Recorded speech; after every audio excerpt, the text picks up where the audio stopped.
دا معزز او مکرم علماء کرام مشایخ عظام دا مجلس دا ټولو ګډونوالو په اجازت باندې غواړم یو دوه درې مختصرې خبرې ستاسو درانه حضور ته عرض کړم. معزز سامعینو، نکاح لکه څنګه چې وړاندې مشایخ کرامو فرمایل د رسول الله صلی الله علیه وسلم سنت ده. شریعت مطهره د نکاح کولو په هغې باندې امر مختلفو اندازونو کې موږ تاسو ته راوړاندې کړی، خو دوستانو د ټولو نه اهم شی په نکاح کې علماء کرام لیکي هغه انتخاب دی. نکاح هر څوک کوي، او په نکاح کې مهم بخش هغه تاسو شریعت مطالعه کړی شي. نو یو طرف ته راته وایي نارینه ته خطاب کوي، ای نارینه که چېرته ته د پردۍ زنانه سره مخ شوې نو مه ګوره ورته، نظر ښکته که. زنانه ته وایي که پردي نارینه سره مخامخ شوې مه ګوره ورته، نظر ښکته که. لامل څه شی دی؟ مشکلات او غلط تعلقات او انساني اخلاق چې خرابېږي، نو د هغې دپاره اکثرا لامل دا نظر او کتل وي. تعلقات چې جوړېږي دا د نظر نه جوړېږي، او هغه تعلقات چې په پایله کې د لویو ګناهونو سبب او ذریعه جوړه شي، د هغې دپاره اکثرا بنیاد نظر وي. خو باوجود د دې چې زمونږ او ستاسو په شریعت کې انتخاب مهم دی، زمونږ او ستاسو علما او محدثین بابونه لګوي، باب النظر الی المکتوبه. یو سړی چې یوه زنانه په نکاح کوي، دغې زنانه ته د نکاح نه وړاندې د انتخاب په نیت باندې کتلی شي او که نشي کتلی. زمونږ او ستاسو په شریعت کې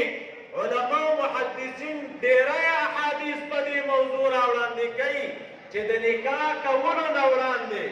د انتخاب دپاره یو نوجوان یوې زنانه ته کتلی شي، او یوه زنانه یو نوجوان ته کتلی شي. دغه نظر زما او ستا په شریعت کې منع نه دی. ولې؟ معلومیږي چې په نکاح کې انتخاب مهم دی. دا نه چې نکاح مې چا سره وکړه نو بس هماغسې به وي. نه، مخکې نه سوچ وکړه نوجوانه چې نکاح د چا سره باید وکړم. مور او پلار ته سوچ کول پکار دي چې دا بچي ته نکاح د چا سره وکړم، څوک ورته په نکاح کړم. د هغې انتخاب دپاره مختلف اړخونه زمونږ او ستاسو شریعت ښودلي. نو معزز سامعینو، بنیادي انتخاب په نکاح کې هغه انتخاب د دیندارۍ دی. زنانه باید دینداره نوجوان ځان دپاره منتخب کړي، نوجوان باید دینداره زنانه ځان دپاره منتخبه کړي. ولې؟ د داسې نکاح ډېرې بهترینې پایلې وي. معزز سامعینو، د رسول الله صلی الله علیه وسلم بیبیانې که موږ او تاسې وګورو ټولې دیندارې وې. د رسول الله صلی الله علیه وسلم جوړې وې. همغه پیغمبر چې چا د دینداره زنانو سره نکاح کړې وه، موږ تا ته ترغیب د دینداره زنانه د نکاح طرف ته راکړې. بیبي ته بیانوي چې هلته داسې یو تن راته راغی، خبرې را سره وکړې، وحی راته راوړه، یو ناشنا منظر ورته بیانوي. د دیندارۍ نمونه وګوره. امام بخاري رحمت الله علیه حدیث راغستی، رسول الله صلی الله علیه وسلم ته دا خپله دینداره بیبي وایي یا رسول الله خفه کېږمه، رب کریم به هرګز تا ونه شرموي. وجه دا ده تا کې ډېر بهترین خویونه دي. انک لتصل الرحمه، ته خو د خلکو سره رشتې پالې، غریبانانو سره کومکونه کوي. نور اوصاف ته نبي علیه السلام یې بیان کړل. شارحین د حدیثو لیکي داسې یو عجیب منظر رسول الله صلی الله ته بیانوي د دیندارۍ اثر ګوره خپل خاوند ته په څه عجیب انداز کې تسلي ورکوي بیا د هغې نه بعد یوه دینداره زنانه هم دغه خدیجه رضی الله عنها نبي علیه السلام ورسره نکاح وکړه په هغې حالت کې چې دا مالداره وه یو د هغې انعاماتونه چې رب کریم په نبي علیه السلام کړي وه دا نعمت ورته ذکر کوي ووجدک عائلا فاغنى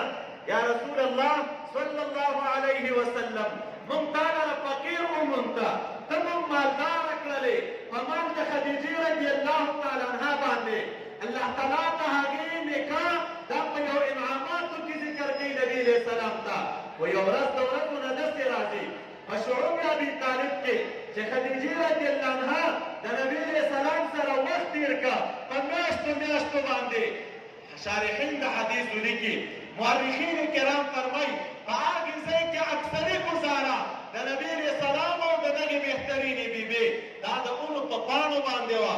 به یې خوب کولې خپله ګزاره به یې پرې کوله ګزاره یې په څرمنو باندې وه خوراک نه و څښاک نه و ان د دې چې مورخینو لیکلي د خدیجې رضی الله عنها د وفات لامل دا هم لږه او تنده وه خو لیکن هېڅ یو تاریخ به دا ونه وایي چې دې خدیجې رضی الله عنها په دې میاشتو کې چېرته نبي علیه السلام ته مخ رااړولی چې زه خو ډېره مالداره وم تاجره وم غلامان مې لرودل مال او دولت مې لروده نن ستا د نکاح د وجې نه ولږو سره مخ یم تندې سره مخ یم تکلیفونه تېروم نه شکایت یې نه دی کړی په هر حالت کې د نبي علیه السلام سره صابره وه لامل یې څه شی و دینداري وه ځکه رسول الله صلی الله علیه وسلم ما تا ته فرمایي چې دینداره زنانه وکړه معزز سامعینو څوک به وایي چې دا خو د پیغمبر بیبي وه ضرور اخلاق به یې خوندور و امت کې څه داسې نمونې شته دا یوه خبر درته کوم د رسول الله صلی الله علیه وسلم د صحابه کرامو نه یو صحابي مبارک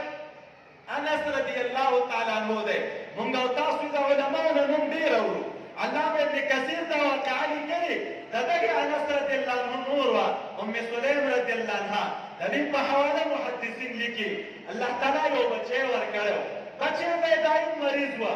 د رب کریم فیصله داسې شوه یو ورځ د ورځو نه خاوند یې نشته بیرون وتلی دا ماشوم وفات شي زنانه ځان سره فکر کوي ماښام به مې خاوند کور ته راشي ستړی ستومانه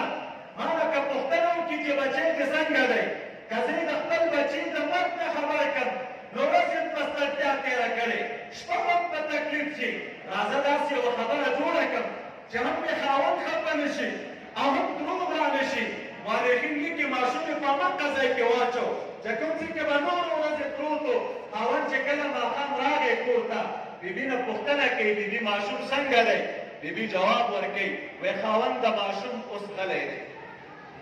عجیبه کلمه وایي خاوند د ماشوم غلی دی د خاوند په ذهن دا ولګېده چې ګویا کې د بچي درد به مې قرار وي په دې اساس غلی دی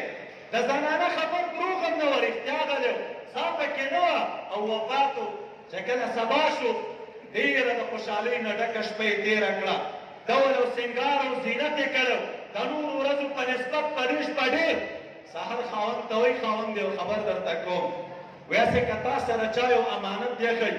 او څه موده بعد دا کس راشي او تا ته وایي چې زما د امانت راکړه ته به د امانت ورکړې او که ور به یې نه کړې خاوند ورته وایي ولې نه ورکوم پردی مال دی زما ورسره څه کار دی وایي د امانت که ورکوې نو په خوښۍ د نفس ته یې ورکړې او که نه خفه به یې وایي نه په خوشحالۍ باندې ورکوم زنانه خاوند ته وایي وایي کوم امانت چې رب کریم او تا ته راکړی و زما او ستا بچی و هغه پرون وفات شوی